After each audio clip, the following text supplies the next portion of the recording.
Let's talk today about planetary hours. I've made a video about this in the past, but it wasn't complete, and I've really been wanting to make a better video about it. So here's my hopefully better video this time. First of all, what are planetary hours? Planetary hours, or also known as magical hours, are hours of the day that are governed by different planetary energies. I want to talk a little bit about those planetary energies a little bit later in the video. But for now, I wanted to point out that those hours are not 60-minute chunks. And I came to the realization that that wasn't evident when I found the Calendarium Naturale Magicum Perpetuum. I received a very nice facsimile of the magical calendar just a couple of weeks ago, and I've been translating the Latin into English, and I just realized that the first table of magical hours that appears on there is, in fact, not quite correct.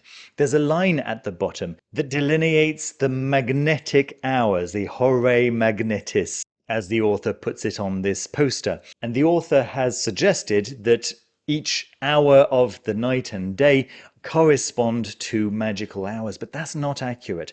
The way you calculate magical hours, certainly since the 2nd century when we have our first records of magical hours, but most likely since Babylonian times, is that you take the sunlit hours of the 24-hour day, and that sunlit time, you divide it into 12 even chunks. And then whatever's left of the not sunlit amount of time available, that also you divide into 12 equal chunks. So the daytime hours and the nighttime hours are only going to be identical on the equinox of the spring and of the autumn. And during the equinox, a magical hour is going to last 60 minutes, but it's the only time of the year when a magical hour lasts 60 minutes. The rest of the year, daytime hours are going to be much shorter and nighttime hours are going to be much larger because you've got a much larger amount of time to divide up into 12 segments.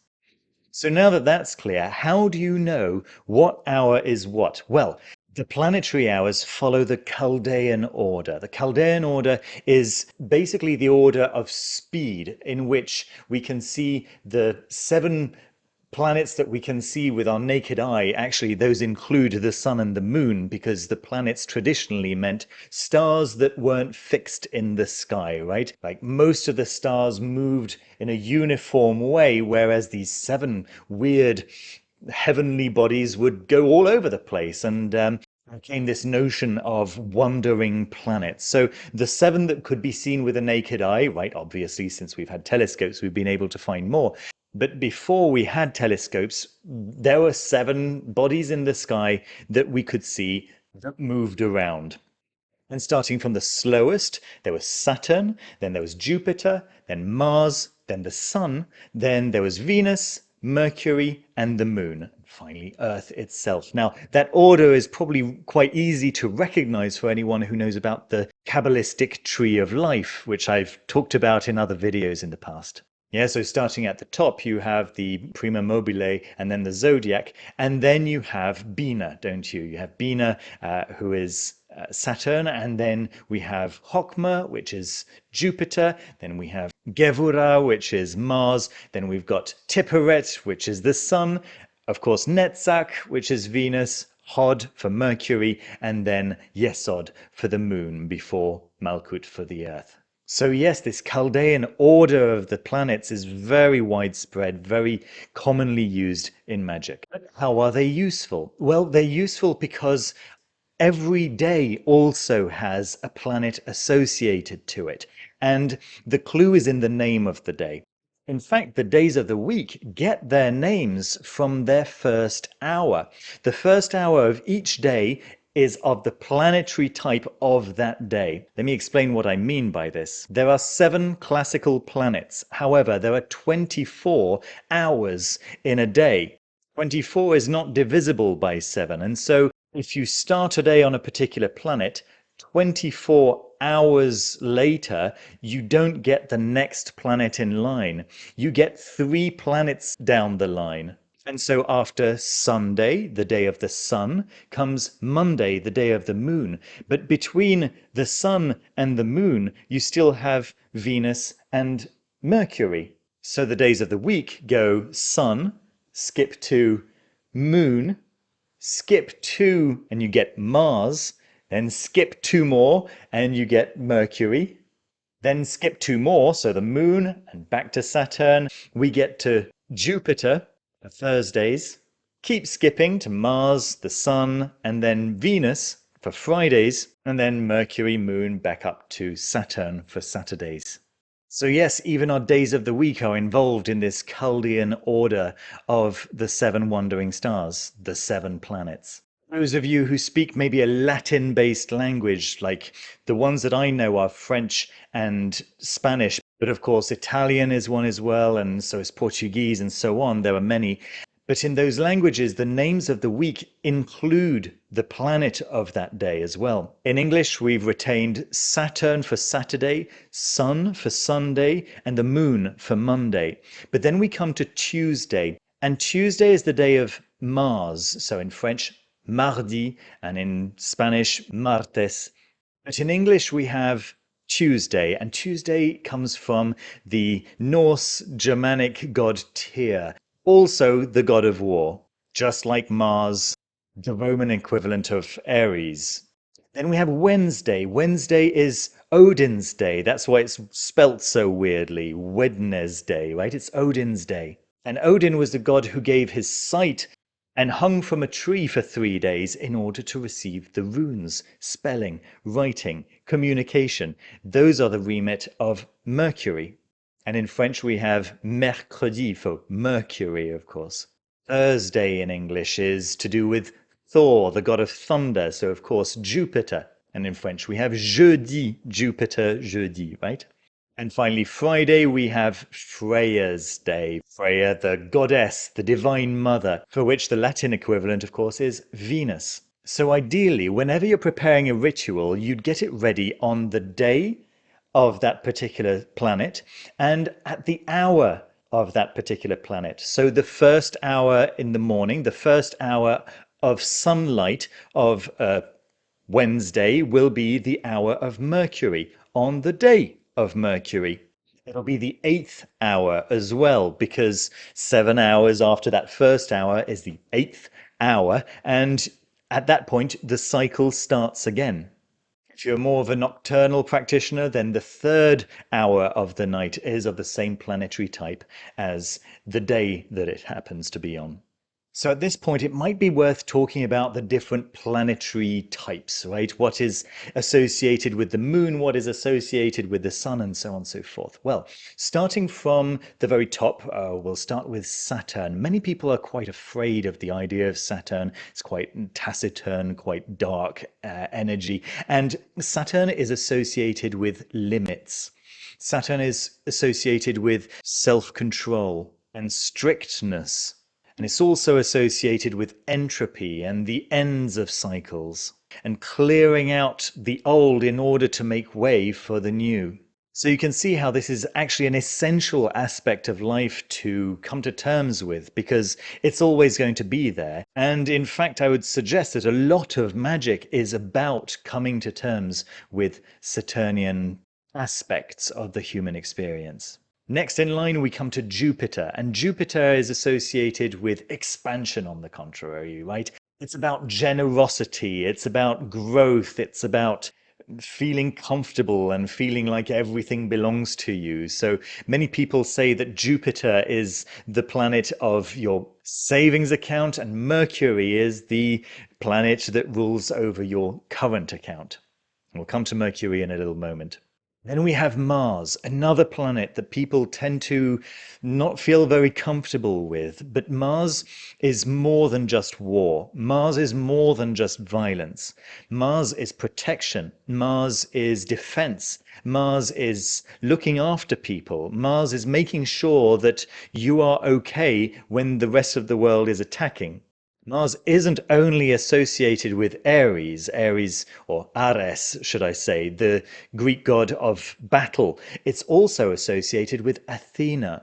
Athena was the goddess who resolved wars thanks to diplomacy and strategy. So again, very important aspects of the human experience, and certainly not aspects to be afraid of or to reject. We have to understand that it's all a part of it. Now, it's true that any baneful magic that a practitioner might choose to perform is usually going to happen at a martial or a Saturnian hour. All right, next we have the sun. And the sun is represented by the Greek god Apollo and everything that he was associated with. So health, but also the removal of health, don't forget. Okay, any aspect of any planet is the aspect itself as well as its reverse. At the beginning of the Iliad, we find Apollo sending out missiles to spread plagues in the opposite camp. So yes, if the sun is responsible for generating health, it's also responsible for removing it. Although it's true that's not the way we normally think about solar energies. It's about a healthy body, it's about beauty also, poetry, music, art, all of that falls under the remit of solar energies. If you're writing a clever story, you might make a ritual during the hours of Mercury, which we're coming to, I promise. But you might also do a ritual during the hours of the sun on a Sunday in order to make your story beautiful as well. Apollo's also associated with divination. The Pythia of Delphi was practicing at a temple of Apollo. And so it's also an area that's associated with knowing the mind of God. Then moving down the list, once again, we come to Venus. And Venus is associated with sensuality and emotion and human companionship, but also sensual delights and possession also. And then we have Mercury. Finally, we got to Mercury. Mercury is the planet that's associated with getting things from point A to point B. So that might be commerce, of course, getting goods from point A to point B and money from point B to point A. But it's communication also, getting an idea from inside your mind into the mind of another person, vice versa, of course. And this is why Mercury is associated with language, but also the written word, which can get ideas transmitted through time as well as through space. Mercury is associated with travel, but also with technology, with bits and bytes traveling at the speed of light.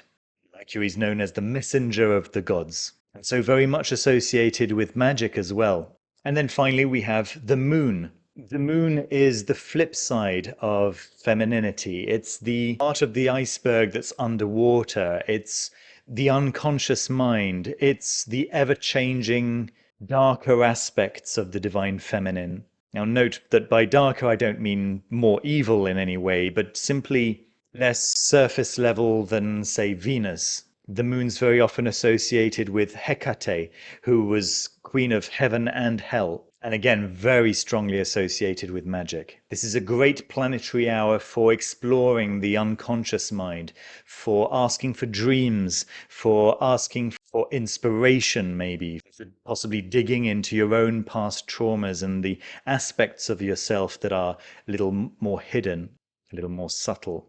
So those are the 7 classical planets and what they're associated with. What I'd say is, do remember that we're in the 21st century and we no longer have to calculate what hours are what. You can just look it up online just by typing a search for planetary hours, and you'll find a number of different applications on your computer or on your phone or wherever. I've actually got an application on my phone that leaves a little symbol in the notification bar. Every time the planetary hour changes, the symbol changes. And it's really worth taking the time to wait for the day and the hour that are going to be most appropriate for whatever ritual you're trying to perform, as you won't be trying to swim upstream this way, right? You'll be benefiting from those planetary properties as well. And that's going to give that little extra oomph to your ritual. Now, every day I perform a planetary ritual and I choose the planet of the day, and I always try to perform it during the hour of that planet. But if for some reason I've missed that hour, I always try to choose a planet that is at least compatible and not directly opposite to the kinds of energies that I'm looking for. This is the ritual that I include all the level 3 and level infinity members in. They fill a form at the beginning of every month that I send out, and they tell me what days they want to be included in, so that they can then add those energies to whatever they're working on themselves. Now, speaking of members, let me say a big thank you, a huge thank you in fact. First of all, to the level infinity members. David Venturini, Caitlin Kopok, Aritz Murueta Ramos, Rhonda Starkey, The Eldritch Keeper, Linda Hendricks, Amon, and Stephen Hunter. Thank you so, so much. Your support means the world to me and my family. It makes an enormous difference. And also a special thank you to all the level 3 members whose names you can see scrolling up on the left-hand side of your screen up here. And to the level 2 and the level 1 members. Every single one of your contributions is a gift that I can never thank you enough for. Don't forget also that if you'd like to have a one-to-one conversation with me, a video chat, there are all the links to be able to do that down in the description and in the pinned comment. Don't forget to leave a thumbs up and to subscribe down below if you haven't done so already. Just click that little like button. It really helps so, so much. And leave a comment. Did you like the picture that I drew this week? It's still far from where I'd like to be, but it's early days yet. I've only been doing this for a month. Let's see if things progress from here. Thank you anyway for your very kind messages last time about that drawing that I was doing. And thank you so, so much for watching the video today. Take care of yourselves, look after each other, and see you soon with another video. Bye-bye.